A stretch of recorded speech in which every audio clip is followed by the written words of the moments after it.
ఓం శాంతి. జనవరి 13వ తారీఖు 2025 ఉదయం మురళి. ఓం శాంతి. బాబ్దాదా మధువనము. ఈరోజు మధుర మహావాక్యాలు బాబా చెప్తున్నారు. మధురమైన పిల్లలు, పతితుల నుండి పావనంగా చేసే తండ్రిపై మీకు చాలా చాలా లవ్ ఉండాలి. ఉదయమే లేచి మొట్టమొదట శివబాబా గుడ్ మార్నింగ్ అని చెప్పండి. ప్రశ్న: యాక్యురేట్ స్మృతి కొరకు ఏ ధారణలు కావాలి? యాక్యురేట్గా స్మృతి చేసే వారి గుర్తులు ఏవి? జవాబు: యాక్యురేట్ స్మృతి కొరకు ధైర్యత, గంభీరత మరియు తెలివి కావాలి. వీటి ధారణ ఆధారంతో ఎవరైతే స్మృతి చేస్తారో వారి స్మృతితో కలుస్తుంది. తండ్రి నుండి కరెంటు వస్తూ ఉంటుంది. ఈ కరెంటుతో ఆయువు పెరుగుతుంది. ఆరోగ్యవంతులుగా అవుతూ ఉంటారు. మనసు ఒక్కసారిగా శీతలంగా, ఆత్మ సతోప్రధానంగా అవుతూ ఉంటుంది. ఓం శాంతి. తండ్రి చెప్తున్నారు, మధురమైన పిల్లలు, తతత్వం అనగా ఆత్మలైన మీరు కూడా శాంతి స్వరూపులు. సర్వ ఆత్మల స్వధర్మమే శాంతి. శాంతిధామము నుండి ఇక్కడకు వచ్చి టాకీగా అవుతారు. మీ పాత్ర పోషించేందుకు మీకు ఈ కర్మేంద్రియాలు లభించాయి. ఆత్మ చిన్నదిగా పెద్దదిగా అవ్వదు. శరీరము చిన్నదిగా పెద్దదిగా అవుతుంది. తండ్రి అంటారు, నేను శరీరధారిని కాదు. నేను పిల్లలతో సన్ముఖంలో కలిసేందుకు రావాల్సి ఉంటుంది. ఒక తండ్రి ఉన్నాడనుకోండి, ఆయనకు పిల్లలు పుడితే ఆ పిల్లలు నేను పరంధామము నుండి వచ్చి జన్మించి తల్లిదండ్రులను కలిసేందుకు వచ్చానని అనరు. భలే ఏదైనా కొత్త ఆత్మ ఎవరి శరీరంలోకి వచ్చినా, లేక ఏదైనా పాత ఆత్మ ఎవరి శరీరంలోకి ప్రవేశించినా, అది నేను మాతాపితలను కలుసుకునేందుకు వచ్చానని అనదు. మాతాపితలు ఆటోమేటిక్గా లభిస్తారు. ఇక్కడిది కొత్త విషయం. తండ్రి అంటారు, నేను పరంధామము నుండి వచ్చి పిల్లలైన మీ సన్ముఖంలో ఉన్నాను. పిల్లలకు మళ్ళీ జ్ఞానమునిస్తాను. ఎందుకంటే నేను నాలెడ్జ్ఫుల్, జ్ఞానసాగరుడను. నేను పిల్లలైన మిమ్మల్ని చదివించేందుకు, రాజయోగము నేర్పించేందుకు వస్తాను. రాజయోగము భగవంతుడే నేర్పిస్తారు. కృష్ణుడి ఆత్మకు ఈ ఈశ్వరీయ పాత్ర లేదు. ప్రతి ఒక్కరికి తమ తమ పాత్ర ఉంది. ఈశ్వరునికి కూడా తన పాత్ర ఉంది. కనుక తండ్రి అర్థం చేయిస్తున్నారు, మధురమైన పిల్లలు, మిమ్మల్ని మీరు ఆత్మగా భావించండి. స్వయాన్ని ఈ విధంగా భావించడం ఎంత మధురంగా ఉంటుంది. మేము ఎలా ఉండేవారమో ఇప్పుడు ఎలా అవుతున్నాము. ఈ డ్రామా వండర్ఫుల్గా ఎలా తయారైందో కూడా ఇప్పుడు మీరు అర్థం చేయిస్తారు. ఇది పురుషోత్తమ సంగమ యుగము. ఈ మాత్రం గుర్తున్నా మేము సత్యయుగానికి వెళ్ళేవారమని పక్కా అవుతుంది. ఇప్పుడు సంగమయుగంలో ఉన్నారు. మళ్ళీ ఇంటికి వెళ్ళాలి. కనుక తప్పకుండా పావనంగా అవ్వాలి. లోపల చాలా ఖుషి ఉండాలి. ఓహో, అనంతమైన తండ్రి చెప్తున్నారు, మధురాతి మధురమైన పిల్లలు, నన్ను స్మృతి చేస్తే మీరు సతోప్రధానంగా అవుతారు. విశ్వానికి యజమానులుగా అవుతారు. తండ్రి పిల్లలను ఎంత ప్రేమిస్తారు?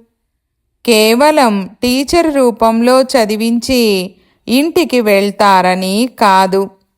వీరు తండ్రి కూడా, టీచర్ కూడా, మిమ్మల్ని చదివిస్తారు కూడా, స్మృతి యాత్ర కూడా నేర్పిస్తారు.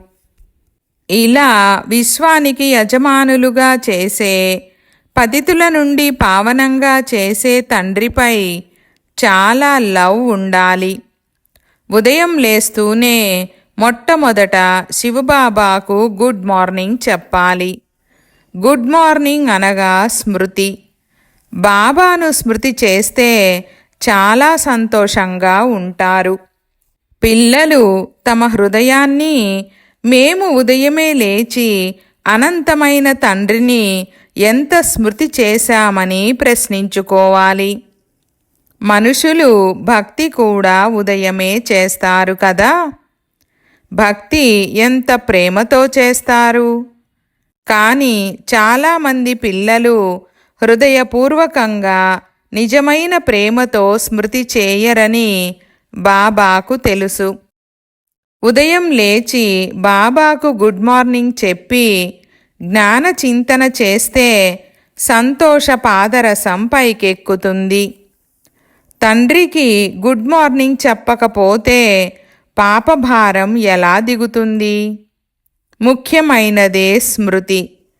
దీనితో భవిష్యత్తు కొరకు మీకు చాలా గొప్ప సంపాదన జరుగుతుంది. ఈ సంపాదన కల్పకల్పాంతరాలకు పనికి వస్తుంది. చాలా ధైర్యము, గంభీరత, తెలివితో స్మృతి చేయాల్సి ఉంటుంది. అందాసుగా మేము బాబాను చాలా స్మృతి చేస్తామని చెప్తారు. కానీ యాక్యురేట్గా స్మృతి చేయడంలో శ్రమ ఉంది. ఎవరైతే తండ్రిని ఎక్కువగా స్మృతి చేస్తారో వారికి కరెంటు ఎక్కువగా లభిస్తుంది. ఎందుకంటే స్మృతితో స్మృతి కలుస్తుంది. యోగము మరియు జ్ఞానము రెండు విషయాలు. యోగం సబ్జెక్టు వేరు. ఇది చాలా పెద్ద సబ్జెక్ట్. యోగంతోనే ఆత్మ సతోప్రధానంగా అవుతుంది. స్మృతి లేకుండా సతోప్రధానంగా అవ్వడం అసంభవము. చాలా బాగా ప్రేమతో స్మృతి చేస్తే ఆటోమేటిక్గా కరెంటు లభిస్తుంది. ఆరోగ్యంగా అవుతారు. కరెంటుతో ఆయువు కూడా పెరుగుతుంది. పిల్లలు స్మృతి చేస్తే బాబా కూడా సెర్చ్ లైట్నిస్తారు. తండ్రి చాలా భారీ ఖజానాను పిల్లలైన మీకు ఇస్తారు. శివబాబా మమ్మల్ని చదివిస్తున్నారని మధురమైన పిల్లలు పక్కాగా గుర్తుంచుకోవాలి. శివబాబా పతిత పావనుడు, సద్గతిదాత కూడా. సద్గతి అంటే స్వర్గరాజ్యం ఇస్తారు. బాబా ఎంత మధురంగా ఉన్నారు. ఎంత ప్రేమగా కూర్చొని పిల్లలను చదివిస్తున్నారు. తండ్రి ఈ దాదా ద్వారా మనలను చదివిస్తున్నారు. బాబా ఎంత మధురమైనవారు, ఎంత ప్రేమిస్తారు. ఏ కష్టము ఇవ్వరు. కేవలం నన్ను స్మృతి చేయండి, సృష్టి చక్రాన్ని గుర్తు చేసుకోండని చెప్తారు. తండ్రి స్మృతిలో హృదయము ఒక్కసారిగా శీతలమైపోవాలి. ఒక్క తండ్రి స్మృతియే సతాయించాలి. ఎందుకంటే తండ్రి నుండి ఎంత భారీ వారసత్వం లభిస్తుంది. మాకు తండ్రిపై ఎంత ప్రేమ ఉంది, దైవీ గుణాలు ఎంతవరకు ఉన్నాయి అని స్వయాన్ని చూసుకోవాలి. ఎందుకంటే పిల్లలైన మీరు ముళ్ళ నుండి పుష్పాలుగా అవుతున్నారు. ఎంతెంత యోగంలో ఉంటే అంత ముళ్ళ నుండి పుష్పాలుగా సతోప్రధానంగా అవుతూ ఉంటారు. పుష్పాలుగా అయ్యారంటే ఇక్కడ ఉండలేరు. పూల తోట అంటే స్వర్గము. అనేక ముళ్లను పుష్పాలుగా తయారు చేసే వారినే సత్యమైన సుగంధ పుష్పాలని అంటారు. ఇప్పుడు ఎవ్వరికి ముళ్ళు గుచ్చరాదు. క్రోధం కూడా చాలా పెద్ద ముళ్ళు. చాలామందికి దుఃఖం కలుగజేస్తుంది. ఇప్పుడు పిల్లలైన మీరు దుఃఖ ప్రపంచాన్ని దాటి వచ్చేశారు. మీరు సంగమయుగంలో ఉన్నారు. తోటమాలి పుష్పాలను విడిగా ఒక పాత్రలో ఉంచినట్లుగా అలా పుష్పాలైన మిమ్మల్ని కూడా సంగమయుగమనే పాత్రలో వేరుగా ఉంచారు. పుష్పాలైన మీరు మళ్ళీ స్వర్గానికి వెళ్ళిపోతారు. కలియుగ ముళ్ళు భస్మమైపోతాయి. మాకు పారలౌకిక తండ్రి నుండి అవినాశి వారసత్వము లభిస్తుందని మధురమైన పిల్లలకు తెలుసు. ఎవరైతే సత్యమైన పిల్లలుగా ఉంటారో, ఎవరికి బాబ్దాదా అంటే పూర్తి ప్రేమ ఉంటుందో వారికి చాలా ఖుషి ఉంటుంది. మేము విశ్వానికి యజమానులుగా అవుతాము. పురుషార్థంతోనే విశ్వానికి యజమానిగా అవుతారు, కేవలం మాటలతో కాదు. మేము మా కొరకు మళ్ళీ సూర్యవంశీ చంద్రవంశీ రాజధానిని స్థాపన చేస్తున్నామని అనన్యమైన పిల్లలకు సదా స్మృతి ఉంటుంది. మధురమైన పిల్లలు, మీరు చాలామందికి ఎంత కళ్యాణము చేస్తే అంత మీకు ప్రతిఫలం లభిస్తుందని తండ్రి చెప్తున్నారు. అనేక మందికి మార్గం చూపిస్తే అనేక మంది నుండి ఆశీర్వాదాలు లభిస్తాయి. జ్ఞానరత్నాలతో జోలె నింపుకొని మళ్ళీ దానం చేయాలి. జ్ఞానసాగరుడు మీకు పళ్ళెములు రత్నాలతో నింపి ఇస్తారు. వాటిని దానం చేసేవారే అందరికీ ప్రియమనిపిస్తారు. కనుక పిల్లలలో ఎంత ఖుషి ఉండాలి. తెలివిగా ఉండే పిల్లలు మేము బాబా నుండి పూర్తి వారసత్వాన్ని తీసుకుంటామని అంటారు. ఒక్కసారిగా అతుక్కుపోతారు. ప్రాణమిచ్చే తండ్రి లభించారని తెలుసు. కనుక తండ్రిపై చాలా ప్రేమ ఉంటుంది. జ్ఞానయుక్త వరదానం ఎలా ఇస్తారంటే, దాని ద్వారా మనము ఎలా ఉండేవారము ఎలా అవుతాము. దివాలా నుండి సంపన్నంగా అవుతాము. భండారాన్ని ఇంత నిండుగా చేస్తారు. తండ్రిని ఎంతగా స్మృతి చేస్తారో అంత లవ్ ఉంటుంది, అంత ఆకర్షణ కలుగుతుంది.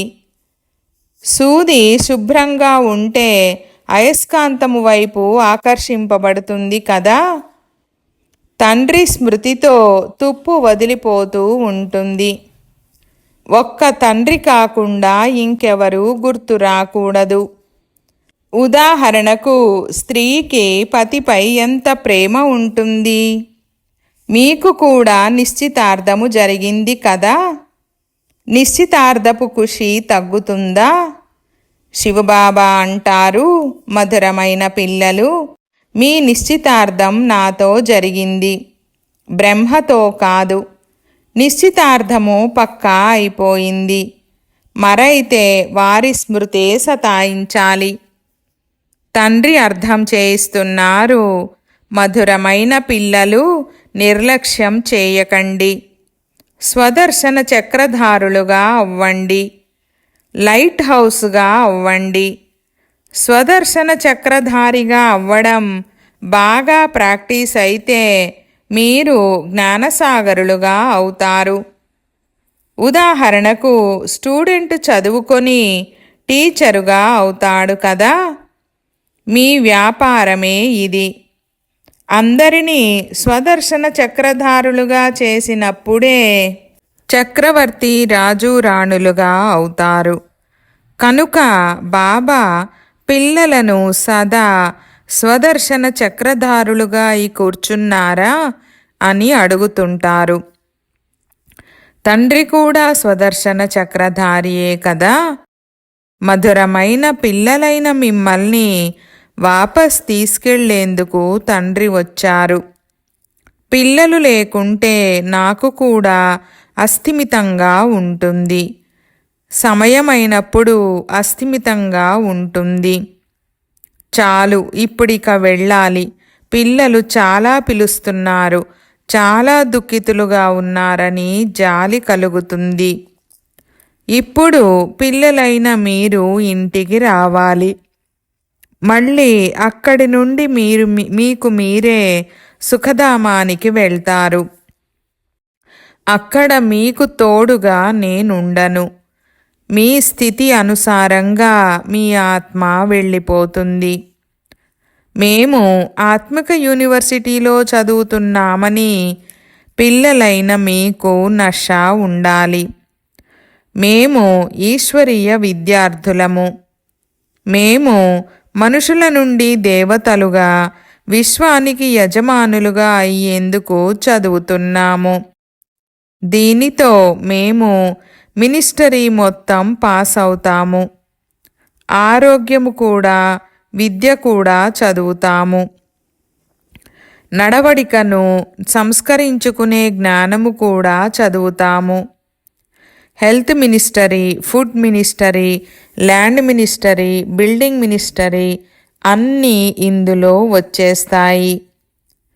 ఏదైనా సభలో ప్రసంగించినప్పుడు లేక ఎవరికైనా అర్థం చేయించినప్పుడు మిమ్మల్ని ఆత్మగా భావించి పరమపిత పరమాత్మను స్మృతి చేయండని మాటి మాటికి చెప్పండి.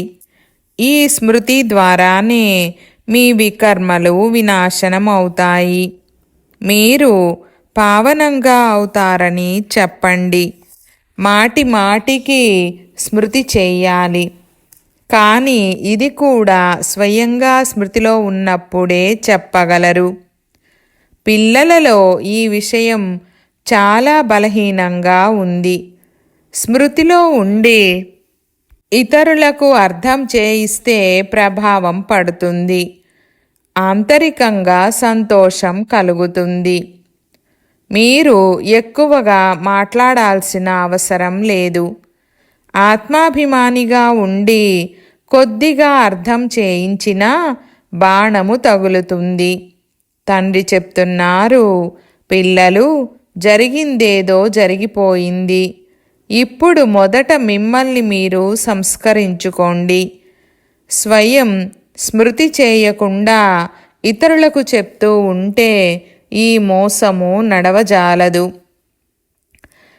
లోపల హృదయం తప్పకుండా తింటూ ఉంటుంది. తండ్రిపై పూర్తి ప్రేమ లేకుంటే శ్రీమతమును అనుసరించరు. అనంతమైన తండ్రి ఇచ్చే శిక్షణ ఇంకెవ్వరూ ఇవ్వలేరు. మధురమైన పిల్లలు, ఇప్పుడీ పాత ప్రపంచాన్ని మర్చిపోండని తండ్రి చెప్తున్నారు. చివరికి ఇవన్నీ మర్చిపోవాల్సిందే. శాంతిధామము, సుఖధామాలపై బుద్ధి లగ్నమవుతుంది. తండ్రిని స్మృతి చేస్తూ చేస్తూ తండ్రి వద్దకు వెళ్ళిపోవాలి. పతిత ఆత్మలు వెళ్ళలేవు. అది పావన ఆత్మల ఇల్లు. ఈ శరీరము పంచతత్వాలతో తయారయ్యింది కనుక 5 తత్వాలు ఇక్కడే ఉండేందుకు లాగుతూ ఉంటాయి. ఎందుకంటే ఆత్మ ఇలాంటి ప్రాపర్టీ తీసుకుంది కనుక శరీరంపై మమకారం ఏర్పడింది. ఇప్పుడు దీనిపై మమకారాన్ని తొలగించి మన ఇంటికి వెళ్ళాలి. అక్కడైతే ఈ పంచతత్వాలు ఉండవు. సత్యయుగంలో కూడా శరీరం యోగ బలంతో తయారవుతుంది. ప్రకృతి సతోప్రధానంగా ఉంటుంది కనుక ఆకర్షించదు, దుఃఖము కలగదు. ఇవి అర్థం చేసుకోవాల్సిన చాలా సూక్ష్మమైన విషయాలు. ఇక్కడ పంచతత్వాల బలము ఆత్మను లాగుతాయి. అందువలన శరీరాన్ని వదిలేందుకు మనసు ఇష్టపడదు. కానీ వదిలేందుకు ఇంకా సంతోషంగా ఉండాలి.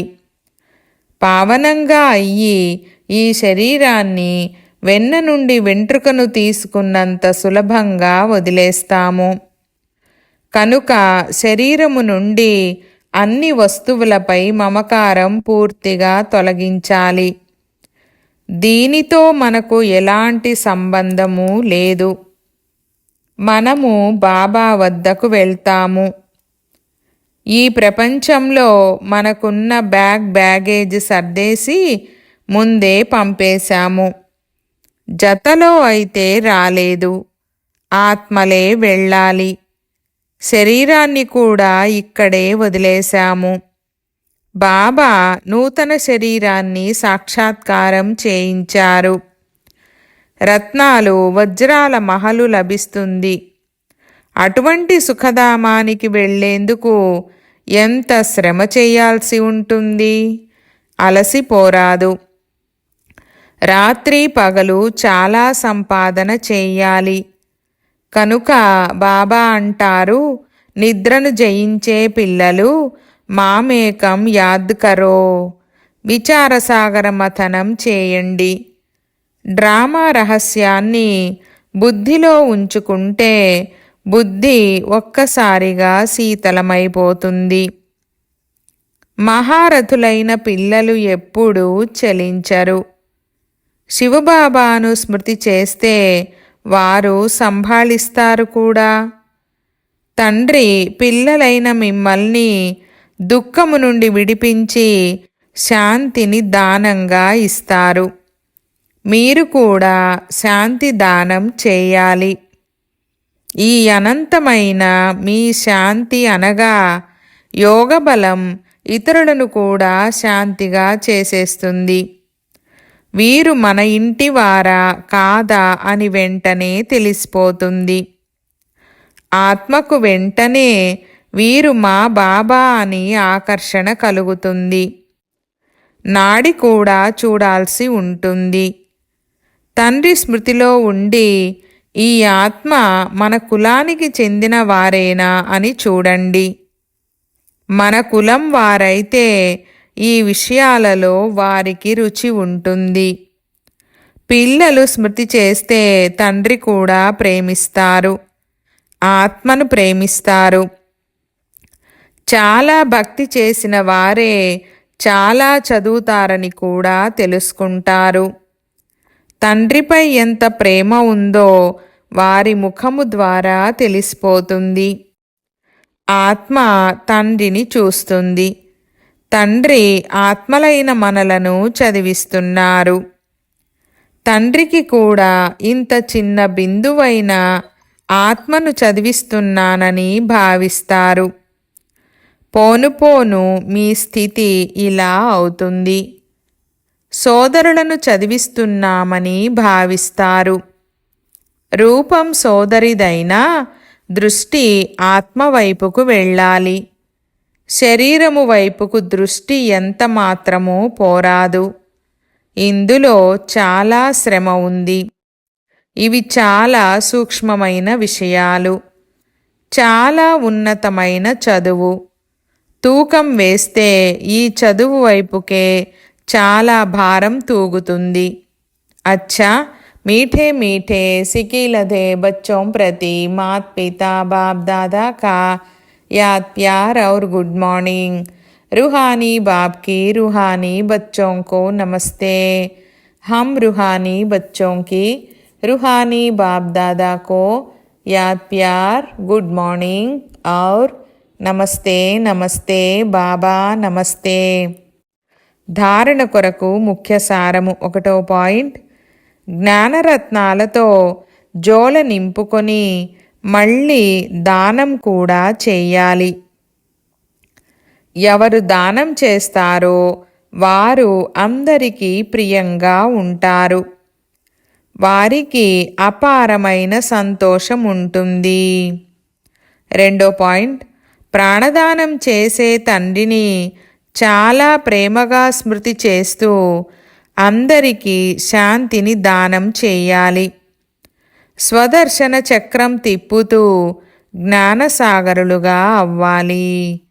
వరదానము: అంతఃవాహక శరీరము ద్వారా సేవ చేసే కర్మబంధనముక్త డబల్ లైట్ భవ. వివరణ: ఎలాగైతే సాకార స్థూల శరీరము ద్వారా ఈశ్వరీయ సేవలో బిజీగా ఉంటారో అలా దానితో పాటు తమ ఆకారి సూక్ష్మ శరీరము ద్వారా అంతఃవాహక సేవ కూడా చెయ్యాలి. ఎలాగైతే బ్రహ్మ ద్వారా స్థాపన యొక్క వృద్ధి జరిగిందో అలా ఇప్పుడు మీ సూక్ష్మ శరీరము ద్వారా శివశక్తి కంబైన్డ్ రూపం యొక్క సాక్షాత్కారము ద్వారా సాక్షాత్కారము మరియు సందేశము లభించే కార్యము జరగాలి. కానీ ఈ సేవ కొరకు కర్మ చేస్తూ కూడా ఏ రకమైన కర్మబంధనము నుండి ముక్తంగా సదా డబల్ లైట్ రూపంలో ఉండండి. స్లోగన్: మననం చేయడం ద్వారా సంతోషమనే వెన్న ఏదైతే లభిస్తుందో అదే జీవితాన్ని శక్తిశాలిగా చేస్తుంది. ఈరోజు అవ్యక్త ఇషారా పాయింట్: మాకు సేవ చేసే అవకాశం లేదని ఎవ్వరూ చెప్పలేరు. ఎవరైనా నోటి ద్వారా చెప్పలేకపోతే వారు మనస వాయుమండలం ద్వారా సుఖము యొక్క వృత్తి సుఖమయ స్థితి ద్వారా సేవ చేయండి. ఆరోగ్యం బాగా లేకుంటే ఇంట్లో కూర్చొని కూడా సహయోగులుగా అవ్వండి. కేవలం మనసులో శుద్ధ సంకల్పాల స్టాకు జమ చేసుకోండి. శుభ భావనలతో సంపన్నంగా అవ్వండి. తమ శక్తిశాలి స్థితి ద్వారా సకాష్నిచ్చే సేవ చేయండిలో భాగంగా ఈరోజు స్వమానం: నేను సుఖదేవ ఆత్మను. యోగాభ్యాసం: నేను సుఖదాత పిల్లవాడిని, సుఖస్వరూప ఆత్మను. ఒక సాగరుడి నుండి నా ఆత్మలో అపారమైన సుఖం యొక్క ప్రాప్తులు లభిస్తున్నవి. నేనాత్మను. తండ్రి సమానంగా మాస్టర్ సుఖదాత సుఖదేవుడిగా అయ్యి సుఖం యొక్క వృత్తి సుఖమయ స్థితి యొక్క వాయుమండలాన్ని సుఖం యొక్క ప్రకంపనాలను వ్యాపింపచేస్తూ ఉన్నాను. ధారణ: సంతోషమయమైన స్థితిలో స్థితమై ఉండాలి. చింతన: శుద్ధ సంకల్పాల స్టాక్ యొక్క జమ ఎలా అవ్వాలి? ఓం శాంతి.